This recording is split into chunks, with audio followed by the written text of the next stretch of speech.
ఇప్పుడు భారతదేశం ఒక పెద్ద కన్స్ట్రక్షన్ సైట్లా మారిపోయింది. కానీ ఇది కేవలం బిల్డింగ్లు, రోడ్లు గురించి మాత్రమే కాదు. ఇది ఏకంగా దేశ భవిష్యత్తునే తిరగరాయడం లాంటిది. సో ఈ అద్భుతమైన మార్పు వెనుకున్న కథేంటో మనమిప్పుడు చూద్దాం. అసలు ఒక దేశ ఆర్థిక వ్యవస్థకు భవిష్యత్ పునాది ఎలా వేస్తారు? కేవలం పాలసీలు మార్చేస్తే సరిపోతుందా, లేకపోతే పెద్ద పెద్ద పరిశ్రమలు పెడితే సరిపోతుందా?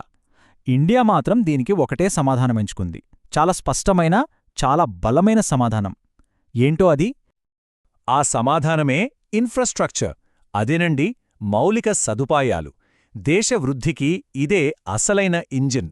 ఇది జస్ట్ రోడ్లు, బ్రిడ్జిలు కట్టడమనుకుంటే పొరపాటే. ఇది దేశ భవిష్యత్తు మీద వేస్తున్న ఒక పెద్ద, చాలా తెలివైన పందెం. సరే, మొదటగా చూద్దాం ఈ ట్రిలియన్ రూపాయల బ్లూ ప్రింట్. ఇంత భారీ పెట్టుబడితో వృద్ధిని ఎలా నడిపిస్తున్నారు?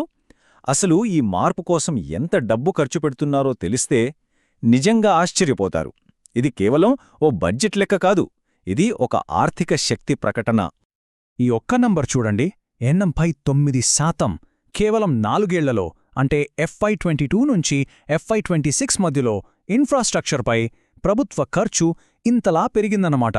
ఇది నెమ్మదిగా జరిగిన మార్పు అస్సలు కాదు. ఇది ఒక ఫైనాన్షియల్ ఎక్స్ప్లోజన్ లాంటిదే. అసలు ఈ పెరుగుదల ఎలా ఉందో చూడండి.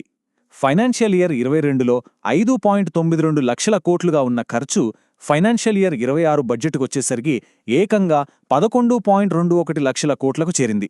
ఇక్కడ కనిపిస్తున్న ప్రతి బార్ దేశం ఎదుగుతున్న కథలో ఒక్కో మెట్టులాంటిది. ఇది జస్ట్ డబ్బు కేటాయించడం కాదు, భవిష్యత్తు మీద గట్టి నమ్మకంతో పెట్టుబడి పెట్టడమన్నమాట. సరే, ఇంత డబ్బు ఎందుకు ఖర్చు పెడుతున్నట్టు? దానికి సమాధానమే ఈ మల్టిప్లాయర్ ఎఫెక్ట్.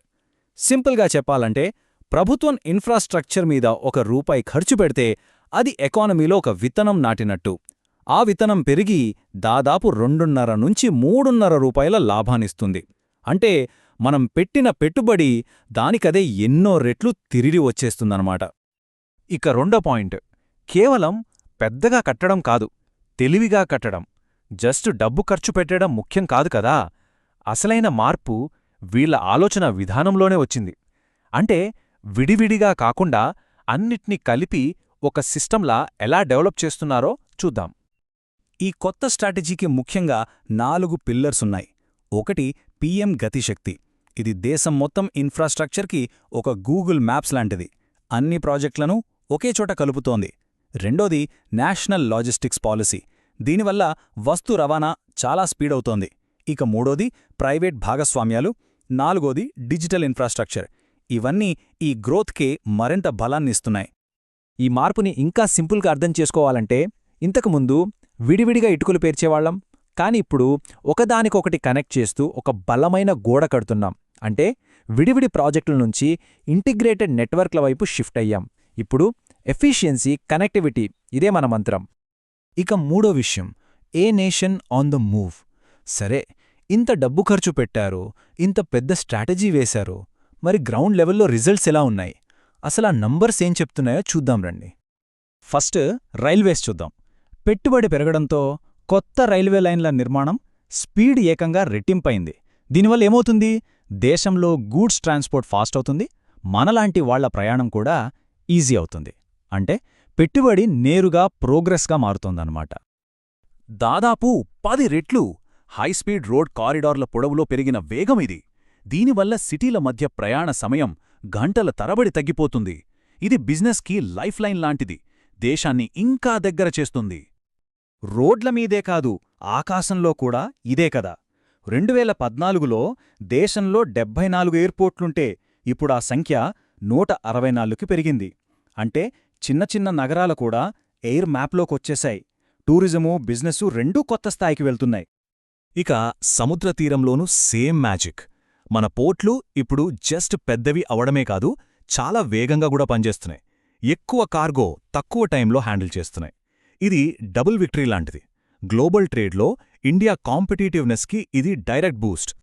ఈ డెవలప్మెంట్ ఎఫెక్ట్ చివరికి ప్రతి ఇంటికి చేరింది. ఒకప్పుడు గ్రామాల్లో రోజుకు సగటున 12.5 గంటలే కరెంటుండేది. ఇప్పుడది 22 గంటల పైకి చేరింది. ఇది కేవలం లైట్లు వెలగడం కాదు, పిల్లల చదువులకి, చిన్న చిన్న వ్యాపారాలకి, మొత్తంగా ఒక మంచి జీవితానికి ఇదొక పెద్ద అవకాశం. ఫైనల్గా భవిష్యత్తును డిజైన్ చేయడం. ఈ కథర కేవలం కాంక్రీట్, స్టీల్తో ఆగిపోలేదు. ఇండియా ఇప్పుడు నెక్స్ట్ జనరేషన్ ఇన్ఫ్రాస్ట్రక్చర్ వైపు చూస్తోంది. అదే డిజిటల్, సోషల్ ఇన్ఫ్రాస్ట్రక్చర్. అదెలా ఉండబోతుందో చూద్దాం. ఇవి చూడండి, కంప్లీట్ ఫ్యూచర్. దీని పేరు ఇండియా ఎనర్జీ స్టాక్. దీన్ని మన పవర్ గ్రిడ్ కోసం ఒక యాప్ స్టోర్ లాగా ఊహించుకోండి. మన ఫోన్లో యాప్స్ ఎలాగో ఇది కూడా ఎనర్జీ సెక్టార్ని అందరికీ ఓపెన్ చేస్తుంది. కొత్త కొత్త ఐడియాలకి, ఇన్నోవేషన్కి దారి చూపిస్తుంది. మరి నెక్స్ట్ ఛాలెంజ్ ఏంటి? ఇప్పటిదాకా సాధించిన ఈ విజయాన్ని కేవలం రోడ్లు, పోర్ట్ల నుంచి హెల్త్, ఎడ్యుకేషన్ లాంటి సోషల్ సెక్టార్స్కి తీసుకువెళ్లడం. పబ్లిక్ ప్రైవేట్ పార్ట్నర్షిప్స్ అంటే పీపీపీలు ఇప్పుడు ప్రజల జీవితాలని డైరెక్ట్గా టచ్ చేసే రంగాలపై ఫోకస్ పెట్టబోతున్నాయి. సో చివరికి మనం ఈ ప్రశ్నకొస్తాం.